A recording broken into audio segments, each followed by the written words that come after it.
Welcome to Bhutan. এই যে entry gate, আমরা এখান দিয়ে বেরোলাম মাত্র মানে 2 মিনিটের মধ্যে চলে আসলাম only for voter card, no visa, no passport. কাটিনছে ভুটানে থ্যাংক ইউ কে কাটিনছে বলে জানতে পারলাম। মুভি হচ্ছে দেখুন, এটা কি মুভি? হিংস্তা মিক্সতা, ভাষায় জানি না তো কি মুভি দেখবো। পুরো লিকার শপের মধ্যে জানতে পারলাম এই ব্র্যান্ডটা হচ্ছে সব থেকে প্রিমিয়াম ব্র্যান্ড এবং সব থেকে দামি ব্র্যান্ড, ঠিক আছে ভুটানের।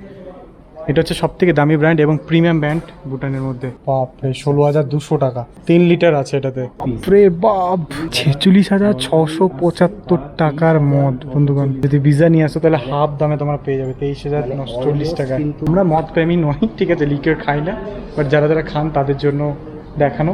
পেট্রোলের দাম 68 টাকা ভুটানে, আর ভারতে পেট্রোলের দাম 1 লিটার নেয় 105 টাকা, আকাশ পাতাল তফাৎ।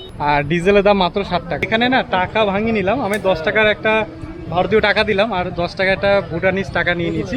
আর ভাইকে এখন 1 টাকা দেবো, একটার পরিবর্তে আমি ভুটানিজ 1 টাকা নেবো। দেখো এই যে আমাদের ভারতীয় 1 টাকা ভুটানের 1 টাকা আমি নিয়ে নিলাম ভাই, থ্যাংক ইউ ভাই। এটা স্মরণীয় থাকবে আমার সারা জীবন এই ভুটান সিরিজের।